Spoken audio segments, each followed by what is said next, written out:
Right. భారతదేశ వ్యాప్తంగా బండి సంజయ్ కొడుకుకు సంబంధించినటువంటి పంచాయతీ రోజు రోజుకి తారాస్థాయికి జరుగుతుంది. పూర్తిగా కూడా బాధితులు ఎవరైతే ఉంటారో బాధితులకు సంబంధించినంత వరకు నన్ను డబ్బులు డిమాండ్ చేశారంటూ కూడా బండి సంజయ్ కొడుకు ఒక పక్క కేసు పెట్టడం, మరో పక్క దీనికి సంబంధించి నరేంద్ర మోదీ నిన్న రావడం, ఆయన సభలో మాట్లాడడం, బండి సంజయ్ సభలో మాట్లాడడం, ఇది పెద్ద కూడా హైడ్రామా నడుస్తుంది. కనీసం కేసు నమోదు చేయలేదంటూ కూడా ఇప్పటికే ప్రజా సంఘాల నాయకులు ఎక్కడికక్కడ నిరసనలు తెలియజేస్తున్న పరిస్థితి కూడా ఉంది. మనతో పాటు మాట్లాడడానికి తెలంగాణ శ్యామన్ నుండి మాట్లాడదాం. అలా చెప్పండి, మీరు దీని మీద కూడా పోలీసులను కలవడం, ప్రొటెస్టులు చేయడం ఇవన్నీ కూడా నడుస్తున్నాయి. కనీసం కేసు కూడా నమోదు చేయలేదంటూ కూడా మాట్లాడుతూ ఉన్నారు. ఎట్లా చూస్తారు ఇదంతా? సింపుల్ బ్రదర్, కేంద్ర మంత్రి కొడుకు ఒక చట్టం, సామాన్యుడికి ఒక చట్టం, పెద్దోడికో న్యాయం, పేదోడికో న్యాయం అనేటువంటి రీతిలో ఈరోజు తెలంగాణలో ఉన్నటువంటి పోలీస్ వ్యవస్థ కానీ తెలంగాణ ప్రభుత్వం కానీ వ్యవహరిస్తుండడానికి ఈ బండి సంజయ్కి కొడుకు మీద పెట్టినటువంటి కేసే మనకి ఎగ్జాంపుల్. ఫోక్సో కేసు నమోదై 7వ తారీఖు నమోదైంది. ఫోక్సో కేసు ఇంతవరకు అరెస్ట్ చేయలేదు, ఆయన రిమాండ్ చేయలేదు, కస్టడీలోకి తీసుకోలేదంటే చట్టం ఎవరి కోసం పనిచేస్తుంది? భారతీయ జనతా పార్టీకి చుట్టం అయిపోయింది చట్టం. ఇంకా అంతకుమించి ఏం చెప్తాం? అయితే కేసుకి సంబంధించి కూడా కేసు పెట్టడానికి పోలీస్ అధికారులు కూడా కనీసం ముందుకు రాలేదు అని చెప్పేసి కూడా మాట్లాడుతూ ఉన్నాడు. నిన్నేమో నరేంద్ర మోదీ కూడా వచ్చిండ్రు, ఆయన సభలో కూడా నన్ను బదనాం చేస్తున్నారంటూ కూడా మాట్లాడుతూ ఉన్నాడు.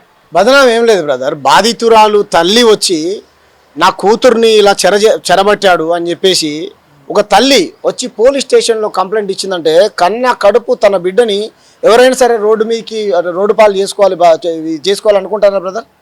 ఎంత దుర్మార్గంగా వ్యవహరిస్తున్నారంటే చేసిన తప్పు కాకుండా దాన్ని సమర్థించుకుంటూ బండి సంజయ్ ఇంకో తప్పు చేయబోతున్నాడు. నీ కొడుకు మంచోడా? ఇది ఒకటేనా? ఎన్ని లేవు? గతంలో టెక్ మహేంద్ర యూనివర్సిటీలో తన తోటి విద్యార్థులని మత్తు పదార్థాలు మందు తాగి గంజాయి తాగి కొట్టిండు. అంతకుముందు మల్లారెడ్డి యూనివర్సిటీలో మహిళలను ఈ రకంగానే ఇబ్బంది పెట్టాడు. ఇదే పాపని నిర్మల్లో ఇబ్బంది పెట్టాడు, మొయినాబాద్లో ఇబ్బంది పెట్టాడు, ఫామ్ హౌస్ దగ్గర ఏమంటారు మన ఇక్కడ పేరు గుర్తురాట్లే ఈ ఏరియాలో ఎక్కడ ఇబ్బంది పెట్టాడు. ఎవరికి తెలియదు చెప్పు మీ బండారం? మీ కొడుకు మంచోడైతే నిజంగా ఇది ఒకటే పోనీలో ఏదో చిన్నపిల్లలు అని అనుకోవచ్చు.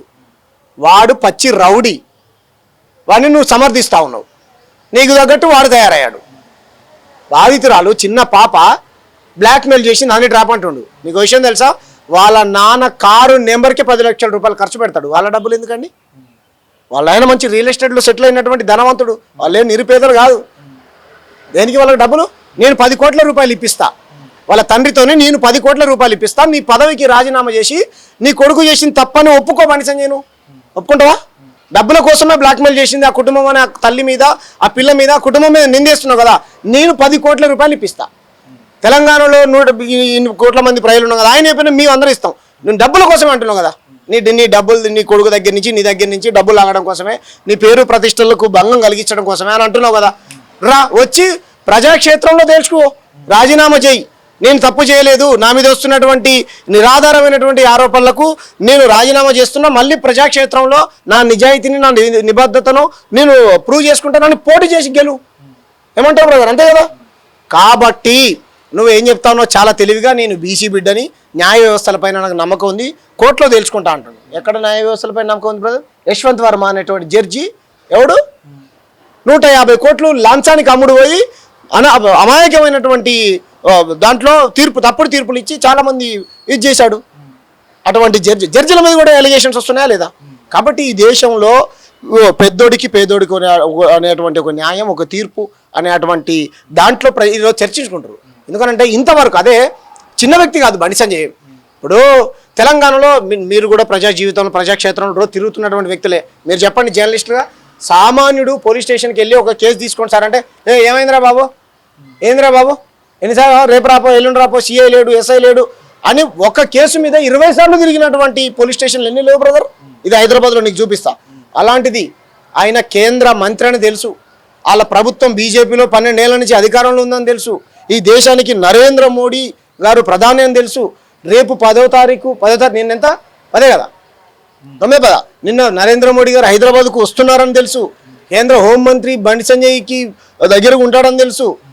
ఇన్ని తెలిసినా సరే ఆ కుటుంబం ధైర్యంతో ఒక సాగల ఐలమ్మలాగా, ఒక సమ్మక్క సారక్కల్లాగా, ఒక రాణి రుద్రమాదేవిలాగా ధైర్యంగా ముందుకొచ్చి వాళ్ళు సంపుతానన్నా, పొడుస్తానన్నా, బెదిరించినా అధికారాన్ని దుర్వినియోగం చేసి వీళ్ళని రకరకాల ఇబ్బందులు పెట్టాలని చూసినా ధైర్యంగా ముందుకొచ్చి ఆ తల్లి నాకు న్యాయం చేయండి అని ఆ తల్లి చిన్న పాప తరపున వచ్చి రోడ్డు మీద నిలబడదంటే వాళ్ళ నిజాయితీ పరులు వీళ్ళ దొంగలు బ్రదర్ నువ్వు చెప్పు. ఇప్పుడు పోక్సో కేసు నమోదైంది, పోక్సో కేసులో ఇంతవరకు అరెస్ట్ కూడా చేయలేదు, నీరు గారి సెక్షన్లన్నీ కూడా పెట్టానని చెప్పేసి అంటా ఉన్నారు, వాస్తవేనా? వాస్తవం. ఇప్పుడు చాలా రకాల ఇబ్బందులు పెట్టాడు బ్రదర్ మనోడు. పెళ్లి చేసుకుంటా అన్నాడు, ఒకటే కులం అన్నాడు, మా డాడీ హోమ్ మినిస్టర్ అంటారు కేంద్ర మంత్రి అని అన్నాడు, చాలా నమ్మించాడు అన్నిట్రా. వీళ్ళ పని ఏంటంటే ఇది ఒక ముఠా. బండి భగీరథు అతని స్నేహితులు అందరూ కలిసి ఒక ముఠాలాగా తయారై అరే ఈ ఎవరు అందంగా ఉంటే వాళ్ళని నువ్వు పడేస్తావారా నేను పడేస్తారా అని మాట్లాడుకోవడం. హనీ ట్రాప్లో హనీ ట్రాప్ అంటారు మన ఈ ఏమంటారు షేర్ చాట్లో వాళ్ళకు కామెంట్స్ పెట్టడం. కామెంట్స్ పెట్టిన తర్వాత అదేంటి మా బగ్గీకి నువ్వు రెస్పాండ్ కావట్లేవు అంటానంటే పాపం ఆ తల్లి మంచిది, వాళ్ళ మంచి కుటుంబం, వాళ్ళు ఏమంటారు చాలా సంస్కారంగా పెరిగినటువంటి కుటుంబం. వాడి మంత్రి కొడుకు అయితే నాకేంది, ప్రధానమంత్రి కొడుకు అయితే నాకేందని పట్టించుకోలేదు ఆమె. పట్టించుకోకపోతే మనోడు ఏడ్చి నువ్వు లేకపోతే నేను బతకలేను, నేను చచ్చిపోతా, నువ్వే కావాలి నాకు, వాళ్ళ ఇంట్లో బయటికి పంపిద్దామని విదేశాలకు మంచి చదువు కోసం. మనోడేమో ట్రాప్ చేసి నువ్వు లేకపోతే నేను చచ్చిపోతా అని బిల్డింగ్ కింద ఇంటి కింద ఉండి ఫోటోలు గీటోలు పెట్టి బ్లాక్మెయిల్ చేసుకుంటూ చాలా రకాల ఇబ్బందులు పెట్టాడు. 18 ఏళ్ళు వచ్చిన తర్వాత నేను పెళ్లి చేసుకుంటా అన్నాడంట. మరి 18 ఏళ్ళు నాకు వచ్చినాయి కదా, ఇప్పుడు చేసుకుంటావా లేదా మీ డాడీకి చెప్పేవాళ్ళంట. మా డాడీకి తెలిసిపోయింది ఇలాంటివి ఒప్పుకోడు మా డాడీ అని చెప్పేసి ఆయన అన్నాడు. ఆయన అన్న తర్వాత వాళ్ళ పేరెంట్స్కి చెప్పుకున్నది ఆ పాప. ఆ పేరెంట్స్కి చెప్పుకున్న తర్వాత ఎందుకమ్మా ఇంత బాధపడతావు నువ్వు అని చెప్పేసి వాళ్ళు సర్దు మనిషేటువంటి ప్రయత్నం చేస్తే మళ్ళీ ఈ పాప మైనర్ బాలిక బగ్గి వాళ్ళ ఫ్రెండ్కి ఫోన్ చేసింది. నువ్వన్నా చెప్పొచ్చు కదా అన్న బగ్గీకి అంటే వాడు పచ్చిళ్ళ అంగబాడకావు. ఇంతకుముందు 6 నెలలకు ఒక అమ్మాయిని మార్చినటువంటి దాంట్లో కూడా నా దృష్టికి వస్తే మల్లారెడ్డి హాస్పిటల్కి పోయి నేను పరామర్శించిన అమ్మాయిలని నువ్వు ఎట్లా నమ్మినావు అని అంటే ఆ పిల్ల ఇంకా షాక్ అయిపోయింది. షాక్ అయిపోయి వీడి పాపన వీడు పోయినా వదిలేస్తే వీడేం చేసాడు అనుకున్నావు, తాగి తన క్లాస్మేట్ కాదు, తనతో చదువుకోలే, వాళ్ళ కొలీగ్ ద్వారా తనకు పరిచయం అయితే ఇదంతా జరిగిన తర్వాత వాళ్ళ కొలీగ్ ఒక షాప్ ఓపెన్ చేస్తాడు. ఒక జిల్లాలో మన తెలంగాణలో ఉన్నటువంటి జిల్లాలో షాప్ ఓపెన్ చేస్తాడు. ఆ కొలీగ్ పిలుస్తాడు షాప్ ఓపెనింగ్కు, ఈ పాపను పిలుస్తాడు, అటు బగ్గీగాని పిలుస్తాడు. కానీ ఈ పాప బొద్దు బగ్గీగాడు పోతాడు. పోయి ఏం చెప్తాడు అనుకున్నా వాళ్ళందరికీ, ఇగో చూడరా నేను ఇలా ఎంజాయ్ చేశాను, ఎవరితోని ఈ పాపతో ఎంజాయ్ చేశానని వాళ్ళందరికీ చెప్తాడంట. వాళ్ళు పాపం మంచి వాళ్ళు కాబట్టి వాడు పచ్చి లంగబాడక ఉన్నాడమ్మా, నీ పరువు అంతా తీస్తున్నాడు, వాడిని నువ్వు ఎలా నమ్మా మంచి ఫ్యూచర్ ఉన్నదాని అంటే వీడు వదిలేసినట్టు కాకుండా నా పరువు ఇలా తీస్తున్నాడు ఏంటని మళ్ళీ ఆ తల్లి 19వ తారీఖు ఈ గోర్లకు పెట్టుకుంటారు కదా, దాన్ని ఏమంటారు, నేల్ పాలిష్ తాగి సూసైడ్ అటాక్ చేసుకుంది ఆ పాప. అది అయిపోయింది. అయిపోయిన తర్వాత మళ్ళీ ఇంటికి వచ్చారు. ఇంటికి వచ్చిన తర్వాత జర్నలిస్టు, బీజేపీలో ఉండేటువంటి ఒక జర్నలిస్టు, వాడు కట్టప్ప, ఆ కట్టప్ప గాడు జర్నలిస్ట్ గాడు, వాడు బీజేపీ టికెట్ కోసం ఒక మైనర్ బాలిక జీవితాన్ని ఆగం చేస్తావురా, బండి సంజయ్కి భజన చేసుకుంటూ 3.5 గంటలు ఏప్రిల్ 22వ తారీఖు 23వ తారీఖు నువ్వు యాడున్నావురా? అరే కట్టప్ప నువ్వు యాడున్నావు 22వ తారీఖు లేవా? నువ్వు ఆ పాపతో మాట్లాడలేదా? 3.5 గంటలు జరిగింది దుర్మార్గం, వాడు చేసిన దుర్మార్గం అంతా నీ దృష్టికి తీసుకురాలేదా? ఆ పాప చెప్పుకుంటే నీకు బాధపడలేదా? నేను మాట్లాడతా, ఇంత నీచుడా ఇంత నికృష్టుడా అని నువ్వు బండి సంజయ్ గారితో మీటింగ్ అరేంజ్ చేయలేదా? 24, 25, 26 బండి సంజయ్ నువ్వు ఆ బాధితురాల కుటుంబం దగ్గర ఉన్నారా లేదా? మీరు కథలు పడుకుంటూ ఇదంతా జరుగుతుంటే ఏం చేశారు తెలివిగా మీరు? ఒక డూప్లికేట్ కంప్లైంట్ మీకు తెలిసినటువంటి పోలీస్ స్టేషన్లో నిర్మల్లో కంప్లైంట్ ఇప్పించారు. ఈ అమ్మాయికి ట్రాప్ చేసి డబ్బులు లాగేటువంటి చరిత్ర ఉంది అని ఆ అమ్మాయి యొక్క క్యారెక్టర్ మీద బురదేయడం కోసం ముందుగానే ఒక డమ్మీ కంప్లైంట్ లెటర్ ఇచ్చి పెట్టారు బ్యాక్ డేట్లో. మీకు అర్థమైందా?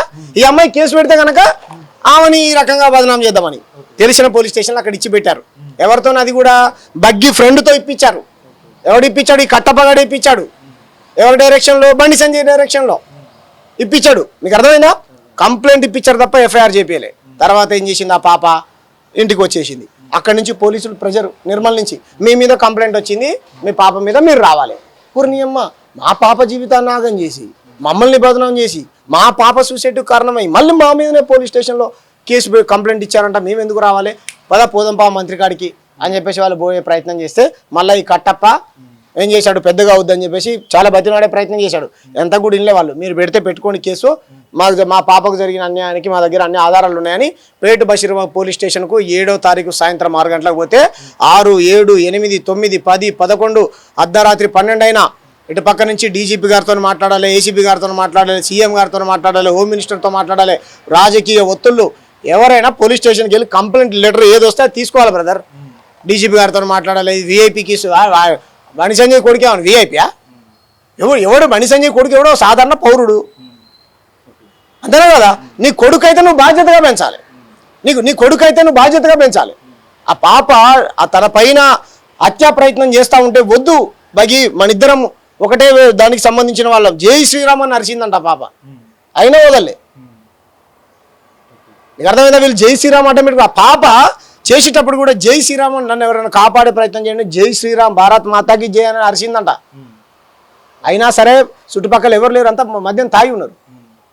కాబట్టి మీరు ధర్మానికి వ్యతిరేకులు, ధర్మాన్ని అడ్డం పెట్టుకొని రాజకీయం చేసే దొంగలు మీరు.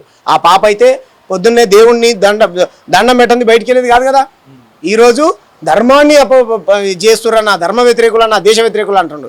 ఆ పాప కూడా హిందూ పాపనే, ఆ పాప కూడా సేమ్ కమ్యూనిటీ పాపనే. బీసీ సంఘాలు ఆడిగిపోయినాయి, ఇప్పుడు రోడ్డెక్కాలి కదా. సినిమా హీరోలు ఆడిగిపోయి రోడ్డెక్కాలి కదా. అరే ఆ పేరేం పేరు మోహన్ బాబా, మంచు లక్ష్మి గారు ఎక్కడున్నారు? మీరు మాట్లాడాలి కదా. పవన్ కళ్యాణ్ సనాతన ధర్మరక్ష కూడా 2 తెలుగు రాష్ట్రాలలో ఏ అమ్మాయికి ఏం జరిగినా హూ అంటావు కదా, ఆడిగిపోయినావు మాట్లాడాలి కదా. మార్వాడీలత మాట్లాడాలి కదా. ఎటుపోయారు ఇప్పుడు ఆడవాళ్ళు, మహిళా సంఘాలు కొంతమంది మాత్రమే పేట బషీర్ పోలీస్ స్టేషన్ దగ్గర పోయారు కదా. సెలబ్రిటీలు, సినిమా హీరోలు, డైరెక్టర్లు మాట్లాడాలి కదా. కాంగ్రెస్ పార్టీ నాయకులన్నా మాట్లాడాలి కదా. కాబట్టి ఎవ్వరూ మాట్లాడట్లేరు. మాట్లాడేటువంటి వాళ్ళకేమో రకరకాల ముద్రలు వేసేటువంటి ప్రయత్నం చేస్తున్నారు. కాబట్టి ఆ కుటుంబానికి, ఆ మైనర్ బాలికకు మేము అండగా ఉన్నాం. సోషల్ యాక్టివిస్టులుగా, మేము సామాజిక ఉద్యమకారులుగా, తెలంగాణలో ఉన్నటువంటి సబ్బండ కులాల ప్రజలు, మతాలకు కులాలకు అతీతంగా మేము ఆ పాపకు అండగా ఉన్నాం. ఆ దుర్మార్గుడు చేసినటువంటి నీచ పనులు ఇంకా చాలా వందలు వేలు ఉన్నాయి. నా దగ్గర మొత్తం 3-4 పేపర్ల చిట్ట మొత్తం ఉన్నది. పాప పేరు చెప్పకూడదు కాబట్టి. వాడు చేసిన ఘనకార్యాలు చాలా ఉన్నాయి. ఒక్క అమ్మాయినే కాదు, మీరు కారులో ఒక ఫోటో చూస్తున్నారు, ఒక ఫోటో ట్రోలో అది చూస్తున్నారు కదా. ఆ అమ్మాయి వేరు, ఈ అమ్మాయి వేరు. అర్థమైందా? ఎంతమంది బాధితులు మీ నోటీసులోకి వచ్చారు? కాదు బ్రదర్, నేను సింపుల్ ఒక్కటే క్వశ్చన్ చేస్తున్నాను మిమ్మల్ని. కేంద్ర మంత్రి ఒక సామాన్యుడి మీద పోలీస్ కేసు పెట్టాలంటేనే మనకు చాలా భయం వేస్తుంది. ఒక కార్పొరేటర్ మీదనో, ఒక జడ్పీటీసీ మీదనో, సర్పంచ్ మీదనో. కేంద్ర మంత్రి మీద కేసు పెట్టిందనంటే ఓకేనా, అంటే ఆ తల్లి, ఇలాంటి వాళ్ళు ఇంకా రాని వాళ్ళు ఇంకెంతమంది ఉండి ఉంటారు? బండి భగీరథు మంచోడు అనడానికి, చెడ్డోడు అనడానికి నా దగ్గర ఆధారం లేదు. కానీ చెడ్డోడు అనడానికి గతంలో తాగిన సిగరెట్లు ఉన్నాయి. ఆయన ఏమో సంఘ్ అంటాడు, ఆర్ఎస్ఎస్ అంటాడు, దేశభక్తి అంటాడు, హిందువులు అంటాడు. హిందువులు, సంఘు, దేశభక్తులు సిగరెట్లు, గంజాయిలు తాగరు కదా. మేము దేశభక్తులం. సరే, పర్సనల్ అలవాట్లు ఉంటే ఉండొచ్చు, పబ్లిక్ డొమైన్లో పెట్టుకునే అంత నీచమైన పనులు అయితే చేయం కదా. కాబట్టి నా డౌట్ ఏంటంటే, మల్లారెడ్డిలో కూడా 4-5 అమ్మాయిలు వీని బాధితురాళ్ళు హాస్పిటల్ పాలయ్యారు. వాళ్ళ ఫ్రెండ్సే పోయి పరామర్శించారు. ఢిల్లీ యూనివర్సిటీ నుంచి తన్ని ధర్మేశారు, వీని క్యారెక్టర్ బాగాలేదని. టెక్ మహేంద్ర వాళ్ళు తన్ని ధర్మేశారు, క్యారెక్టర్ బాగాలేదని. మనోడు ఫార్చునర్ కార్లు, ల్యాండ్స్ క్రూజరా ఏమంటారు కదా, అటువంటి పెద్ద పెద్ద కార్లు వేసుకుని అమ్మాయిలను ట్రాప్ చేస్తాడంట. ముందు ఫ్రెండ్షిప్ చేసుకునేటువంటి ఇలా రకరకాలు ఉన్నాయి బ్రదర్. మీరు ఇంకా చాలా డీప్గా స్టడీ చేస్తే నేను ఒకటే రిక్వెస్ట్ చేస్తున్నా, బండి భగీరథ్ బాధితులారా, ఎవరైనా అక్కలారా, చెల్లెలారా, ఏ రాష్ట్రంలో ఉన్నా సరే మీరు ముందుకు రండి, ధైర్యంగా మాస్కులు పెట్టుకొని ముందుకు రండి. మేమందరం ఉన్నాం. వాడు మమ్మల్ని చంపుతా అంటున్నాడు. ఒక తెలంగాణలో జర్నలిస్ట్ ఉన్నాడు, ఈ ఇష్యూ మీద కొట్లాడుతున్నటువంటి జర్నలిస్ట్ని ఆయన చంపుతారంట, సుపారీ ఇచ్చారంట. ఆ సుపారీ లిస్ట్లో నా పేరు, ఇలా క్వశ్చన్ చేసేటువంటి వాళ్ళ పేర్లు చాలా మంది పేర్లు ఉందంట. నేను చెప్తున్నా, సంపతే చంపుకోండి, నీ పేరు కూడా ఉంటే ఉన్నదో లేదో నాకైతే తెలియదు. చంపుకోండి రా బాబు, కాకపోతే ఆ పాపకు న్యాయం చేయండి అంటున్నాను. నన్ను చంపండి పర్వాలేదు, నన్ను చంపితే మా అమ్మకు ఇంకో కొడుకున్నాడు, ఆ జర్నలిస్టుని చంపితే మీలాంటి జర్నలిస్టులు 100 మంది పుట్టుకొస్తారు. కానీ ఆ పాపకు న్యాయం చేయండి. ఆ దుర్మార్గుడు నీచపు ఆలోచనలను చంపండి, మేము కోరేది అది. కాబట్టి తక్షణమే వాడిని అరెస్ట్ చేయాలి, డీజీపీ గారు చర్యలు తీసుకోవాలి, ప్రభుత్వం తక్షణమే స్పందించాలి, బండి సంజయ్ని మంత్రి పదవి నుంచి తొలగించాలి, పార్టీ నుంచి బర్తరఫ్ చేయాలి. ఇప్పుడు ఏమంటున్నారంటే, చాలామంది బీఆర్ఎస్ పార్టీ నాయకులు ఏమంటున్నారంటే, వీళ్ళకి న్యాయం జరగదు, న్యాయం జరిగేంత వరకు మేము ఫైట్ చేస్తామని చెప్పేసి వాళ్ళు మాట్లాడుతూ ఉన్నారు. మీరు కూడా న్యాయం జరిగేంత వరకు మేము ఫైట్ చేస్తామని మీరు మాట్లాడుతూ ఉన్నారు. అసలు బాధితులు న్యాయం జరుగుతుందంట? నేను ఏమంటున్నానంటే బ్రదర్, సరే వాళ్ళు బీఆర్ఎస్గా వాళ్ళు ఫైట్ చేస్తానంటే వెల్కమ్, మంచిదే. పార్టీగా కొట్లాడుతుంటే మంచిదే. ఈ ఇష్యూకు పార్టీలకు అతీతంగా మత బీజేపీ వాళ్ళు వచ్చినా కలుపుకొని పోవడానికి సిద్ధంగా ఉన్నాం. మీకు అర్థమైంది? ఆర్ఎస్ఎస్ వాళ్ళు వచ్చినా కలుపుకొని పోవడానికి మేము సిద్ధంగా ఉన్నాం. మేము పార్టీకి వ్యతిరేకం, ఈ పనికి వ్యతిరేకమా మీరు చెప్పండి. ఈ పనికి వ్యతిరేకం, ఇటువంటి ఏదో పనులకైతే మీరు వ్యతిరేకమే కదా. పార్టీలను పక్కన పెడదాం, కొంచెం రాజకీయాలను పక్కన పెడదాం. మంత్రి ఒక సామాన్య ఇప్పుడు మహిమదల్ అనేటువంటి మనవాడు మనం ఇది చేశాడండి, ఇది చేశారు. ఇదే రాష్ట్రంలో దిగంబర్ కామ్లే మా కమ్యూనిటీకి కోసం పనిచేసేటువంటి ఒక కుల నాయకుడు, ఆయనను కూడా తక్షణమే అరెస్ట్ చేశారు. సామాన్యులకు నమ్మకం పెరుగుద్ది. ఇప్పుడు ఫోక్సో కేసులలో పెద్దోనికో న్యాయం పేదోనికో న్యాయం అని అంటే మరి ప్రియాంక రెడ్డిని ఆ రెడ్డిల పిల్ల కాబట్టి షాద్నగర్ దగ్గర పోతుంటే వాళ్ళ నలుగురిని తీసుకొని వచ్చి వాళ్ళు ఏదో చేసినందుకు వాళ్ళని పిట్టను కాల్చినట్టు కాల్చారు. ఇప్పుడు ప్రజలు మొత్తం అడుగుతారు సజ్జనార్ గారు ఎక్కడున్నారు, వాళ్ళకో న్యాయం వీళ్ళకో న్యాయం. నీకు అర్థమైందా? ఈ అమ్మాయి కూడా పెద్దోళ్ళ పిల్లనే కదా, కానీ ఈమెకి ఎందుకు న్యాయం చేయట్లంటే వీడు రాజకీయ నాయకుడు కొడుకు. నీకు అర్థమైందా? కాబట్టి వాళ్ళ పార్టీ అయినా మేమేమంటున్నాం, పార్టీలకు అతీతంగా ఆ పాపకు న్యాయం జరిగేంత వరకు వాడిని అరెస్ట్ చేసేంత వరకు మేము కొట్లాడతాం. నిజంగా నేను ఇంతకుముందు చెప్పినట్టు బండి సంజయ్ కనుక చిత్తశుద్ధి ఉంటే నువ్వు బీసీ నాయకుడు అంటున్నావు కదా, రైట్, బీసీ నువ్వు అన్యాయం చేసింది కూడా బీసీలకే. నువ్వు హిందువుని అంటున్నావు కదా, నువ్వు అన్యాయం చేసింది కూడా హిందువులకే. నువ్వు జై శ్రీరామ్ అంటున్నావు కదా, ఆ తల్లి కూడా నన్ను రక్షించు, వద్దు భగీరథ్, జై శ్రీరామ్ భగీరథ్, జై శ్రీరామ్ భగీరథ్ అంటుంటే కూడా నువ్వు వదిలిపెట్టలేదంటారా ఆ నీచుడు నికృష్టుడు. నువ్వు దేవుడికి కూడా వ్యతిరేకంగా పనిచేశావు, నీ కొడుకు చేశాడు. కాబట్టి ఒక దుర్మార్గుడికి ఎథిక్స్ ఉండవు. కాబట్టి ఎటువంటి పని చేసినా వెనకేసుకొచ్చేటువంటి ప్రయత్నం చేయకు. ఆ తల్లి ఆధారాలతో సహా పెట్టు, లేకపోతే నువ్వు నీ ఇంటి సీసీ ఫుటేజ్ బయట పెట్టు, నువ్వు ఎక్కడున్నావు ఏంటి ఏం కథ. నేను చెప్పినటువంటి డేట్లు ఉన్నాయి కదా, వాళ్ళ సిగ్నల్స్ ఏమంటారు వాళ్ళ కాల్ డేటా మొత్తం తీసుకోండి. ఆ కట్టప్పగాడు ఉన్నాడు కదా, ఒక ఛానల్ నుంచి అలగిపోయిన కట్టప్పగాడు మధ్యవర్తిత్వం వహించాడు, అది బీజేపీ నుంచి పోటీ చేసిండు. కట్టప్ప జర్నలిస్ట్ నిన్ను మూతెంత వాళ్ళు కొడతారు. నీ జర్నలిజం కాదు బ్రోకరిజం అంటారు తెలంగాణ ప్రజలంతా. ఒక ఎమ్మెల్యే టికెట్ కోసం ఈ పని చేస్తావురా లుచ్చే. నీ ఇంట్లో నీ అక్కనో నీ చెల్లెనో ఉంటే తెలిసేదిరా, మొత్తం వినిపోయి చెప్తాడంట. బండి సంజయ్ ఈ స్థాయికి రావడానికి 8 మంది ఉన్నారు బండి సంజయ్ దగ్గర, చాలా మందిని. ఓకేనా? ఈ స్థాయి కార్పొరేటర్ నుంచి మంత్రి, కేంద్ర మంత్రి స్థాయి దాకా వచ్చినామంటే మేము మా గురించి మీకు తెలియదు. మేము ఎంతమంది అర్థం చేసుకోండి, ఎంతమందిని వేసి ఉంటామో మీకు తెలియదు. మీరు అనవసరంగా బండి సంజయ్తో పెట్టుకుంటారు. మీరు తెల్లారులోపు మీరు బతుకుతారో ఉంటారో కూడా తెలియదు అనేటువంటి దాంట్లో భయభ్రాంతులకు గురి చేశారంట. అయినా సరే భయపడలే బ్రదర్ వాళ్ళు. నిజంగా వాళ్ళ ధైర్యానికి సెల్యూట్, చేతులు ఎత్తి కాళ్ళు దండం పెట్టాలి. ఎందుకంటే ఇటువంటి రాక్షసుడి యొక్క నిజ స్వరూపం బయట పెట్టారు వాళ్ళు. కాబట్టి ఇంత తెగింపుతోని వాళ్ళు కుటుంబం ముందుకు వచ్చి ధైర్యంగా కొట్లాడతారు. కాబట్టి మీలాంటి వాళ్ళం కానీ మాలాంటి వాళ్ళం కానీ ఆ కుటుంబానికి అండగా నిలబడాలి. బండి సంజయ్ కుమారుడిని తక్షణమే అరెస్ట్ చేయాలి.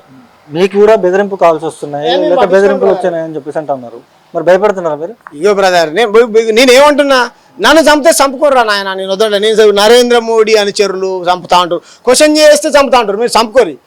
కల్గూరిని చంపారు, గోల్కర్ని చంపారు, ఇక్కడ కత్తి మహేష్ని చంపారు, ఇంకా చాలా మందిని చంపారు. దాంట్లో నేను ఒక్కనైతే నేను ప్రాణాలకు భయపడేటువంటి కాదు, నేను ప్రజలకు భయపడతా, నేను ప్రజలకు సేవ చేస్తా, ప్రాణాలకు భయపడేటువంటి కాదు.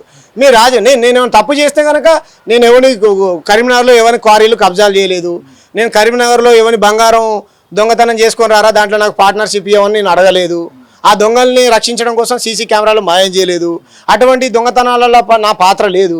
నాకెందుకు భయం బ్రదర్? నాకు మా ఇంటికాడ మా నాయన సంపాదించిన 1.5 ఎకరం పొలం ఉన్నది, దాంట్లో బండి బువ్వ తింటా, ప్రజల కోసం పనిచేస్తా, నాకు ఉన్న ఉద్యోగం చేసుకుంటా, ప్రజల తరఫున కొట్లాడతా, నాకు పార్టీ ఉంది, ఆ పార్టీలో నేను పని చేసుకుంటున్నా. వాడు చంపుతా పొడుతానంటే ప్రజలు ఊరుకోరు కదా, నన్ను చంపగలుగుతారు, 4 కోట్ల మందిని చంపలేరు కదా. మీ జర్నలిస్ట్ని ఒక చంపుతా అంటారు, చంపుకోవాలి. వాళ్ళు చంపడే, వాళ్ళు మహాత్మా గాంధీని నుంచి మొదలు పెడితే మొన్న చనిపోయిన మొన్న అమరుడు అయినటువంటి కత్తి మహేష్ దాకా అందరినీ చంపుకుంటూనే వస్తారు వాళ్ళు క్వశ్చన్ చేసిన వాళ్ళని. నేను సాగుకు భయపడదు, అది చాలా చిన్న విషయం, పక్కన పెడదాం. ఆ పాపకు న్యాయం జరగాలి, అది పెద్ద విషయం. అది చూస్తున్నాం కదా, ఖచ్చితంగా కూడా నేను పోరాడడానికి తగ్గేదే లేదంటూ కూడా తెలంగాణ సమితి చెప్తున్న పరిస్థితి ఇక్కడ ఉంది. బాధితులకి న్యాయం జరిగేంత వరకు కూడా తెలంగాణ సమితి కొట్లాడుతూ అంటూ కూడా ఇక్కడ చెప్తున్న పరిస్థితి ఉంది. సీనియర్ కెమెరా పర్సన్ విజయ్తో సన్నీ, మైక్ టీవీ, హైదరాబాద్.